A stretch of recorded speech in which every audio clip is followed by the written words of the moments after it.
Hey guys, it's Damien. And I'm Kenady, and thank you so much for joining us. Now today we're talking about dating versus courting, and dating in the world versus courting or dating God's way. And so we're going to start off with just the typical cycle of dating in the world and versus the typical process of courting God's way. Okay, so the first one, the cycle of dating in the world. Now it may start out with flirting with multiple people or showing interest. Hey girl, looking cute. And so just kind of flirting based on the external, and then it might lead to dating casually, whether it's Netflix and chilling or out on dates, whatever it may be. It might be exclusive, might not, might still be testing the waters out, might be some sexual intimacy going on, whether it's the first day, week later, 90-day rule, whatever it may be. There might be sexual intimacy within there. No boundaries are established usually in the dating in the world. And this dating could last, a couple months, couple years, couple tens of years. Tens of years. Whatever it may be, just dating. It might be maybe no intention of getting married, maybe afraid of marriage, maybe never wanting to get married. Yeah. And just kind of testing the water, having fun, don't want to be in a contract with someone, whatever it may be. But even after that, it could be a lot of hurt, trauma, cheating maybe, and just a nasty breakup due to the cheating, due to the trauma, due to the frustration of not getting married, or whatever it may be. With the mixed emotions, a lot of confusion, and with that hurting, it can end to breakup with a lot of brokenness and void, which you go back into that rinse and repeat cycle to go back to the flirting, to fill the void, to fill any loneliness, to seek someone to start showing attention, dating, having sexual intimacy again, or whatever it may be. And just that cycle that might end in marriage, maybe, might not. It might be just a lot of confusion and brokenness, and just confusion in that. Yeah, so. That's good. I want to go over the courtship process. But before I do that, I want to read the definition of courtship that I put in the book I wrote, #Completely Single. And the prequel to our recent book, yeah. #Completely Married. Good plug. Available on Amazon. So, courtship, this is what God gave me. I believe that this is a wholesome definition of courtship and courting God's way. Developing a relationship with the opposite sex to see if God is leading them to an external union for eternal purposes without destroying their walk as a disciple of Jesus Christ. And I believe that that's a wholesome definition for courtship. So I want to go over the courtship process as Kenady just went over the dating cycle. This is what courtship looks like God's way. First, you start showing interest. Maybe you slide into a DM like I did. And, in this technology where, you slide into DMs, or you can go the old-fashioned way and approach somebody. But you show interest, and then you start relating with the person. What this means is that you're going out in groups.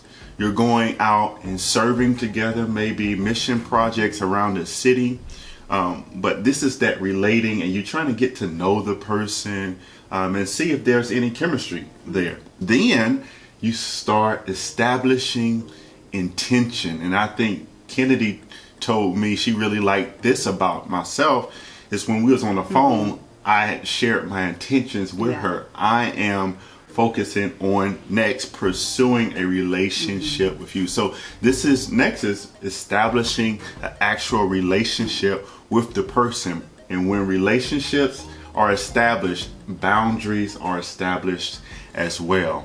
And so now you're courting the person to get married. There's a purpose in this. Now we have purpose when we're courting. It's to get married. It's not just to date, it's just randoms. It's to get married. And we're also keeping our boundaries. And boundaries are threefold: spiritual, emotional, and physical. So we're keeping those boundaries. And next, we're analyzing the relationship. we're seeing, okay, is this a good fit? Is the chemistry still there? We're in purpose. We're doing God's will. We're not physical, but we're pushing towards purpose and pushing the kingdom of God forward. And lastly is break up or pursue an engagement. And break up or pursue an engagement. And a lot of people think a failed relationship is a failure, and that's not it in a godly courtship, right? Because in a godly courtship, you're keeping each other's boundaries, and the other person is still a disciple of Jesus Christ. They're still a whole person. And so you get engaged, and then, and we haven't said this, but you still can break up at the engagement, right? You still can break up at the engagement, but again, it's going to hurt. Now, we're not going to say, oh, this is just not going to hurt. It's going to hurt. However, you are whole. You're righteous. You're living holy, and no regrets. And no regrets. And no regrets. So now that we went through the cycle of dating in the world, and it's just the typical, not everything happens like in the courtship, and not everything is perfect in courtship, but just the overall typical cycle and process versus dating and courting. So we want to do 4 kind of things that stand out with the differences between dating and courting God's way. So number 1 is purpose, right? There is purpose in your relationship as you are dating God's way or courting, as we use that particular term. So what's the purpose in this relationship? Well, the first purpose is to get married, right? That is the purpose of a relationship between a male and a female in a courtship relationship, is to get married. But the other purpose is you have purpose goals to push God's kingdom forward. Yeah, that's good. A lot of times we see relationships where it's purposeless, right? That they're just dating because of their loneliness. They're dating because their friends are dating, and they don't have no purpose. And again, what Kenady said, in her cycles, they're becoming intimate too quick, and they are bringing on these soul ties and these hurts, these traumas, and they're rinsing and repeating the cycle over and over and over. And so we really want you to focus on purpose in your relationship. Yeah, that's so good. And that leads to number 2 with the clarity versus confusion. When dating God's way, and the purpose or the intention is to get married, though you might not get married, but you know that we're together because we're pursuing marriage to see if we're compatible as husband and wife. And so there's clarity in that. It's not a waste of time. It's not confusion. We are dating with intention to get married. And in the world, sometimes there's confusion. Like, I don't know if we're dating. I don't know what we are. It might be a situationship. I mean, I don't really see myself dating this person. It's just a lot of confusion. And with that, when there's no purpose established, there can be perversion. And that confusion can cause paranoia, worry, distrust. Like, what you doing? Where you going? Where you, and just that force of commitment or whatever it may be. And so that's why the beauty of dating God's way is there's peace, there's clarity, and you know where you're headed.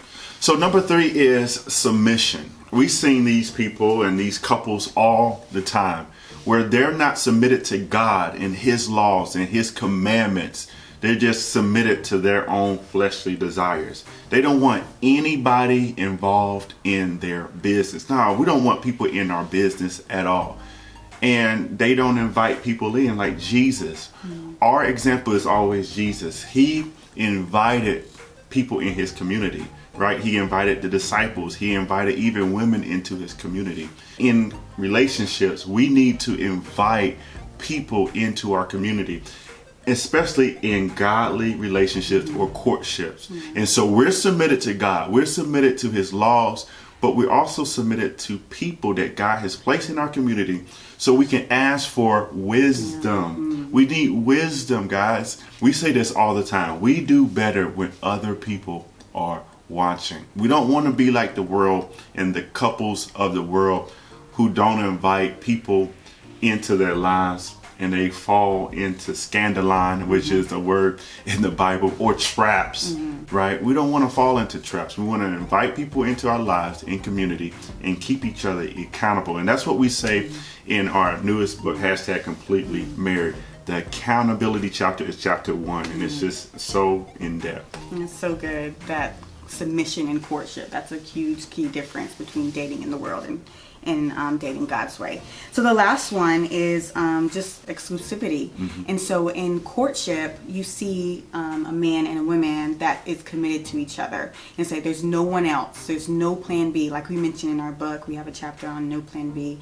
There's no one else I'm putting on the back burner that I have on speed dial just in case we don't work out. We're committed to each other, though we're not in covenant yet, but the intention is setting the standard of loyalty, of monogamy, and not having other attachments with other people. Where in the world there might be exclusivity, and it's a mutual agreement that we're only going to see each other. Sometimes it's hey, you're not the only person I'm dating, there's other people, I don't want to be tied down, I'm not married yet. And so there can be that multiple people that's involved. And then sometimes cheating can happen. And not saying that it never happens in a godly marriage, but usually when you're doing it God's way and you set those standards of the loyalty and not having other people on the side, there's that trust and that monogamy that we mentioned. And I think, Kenady, one of the biggest things that helps in your point is self-control.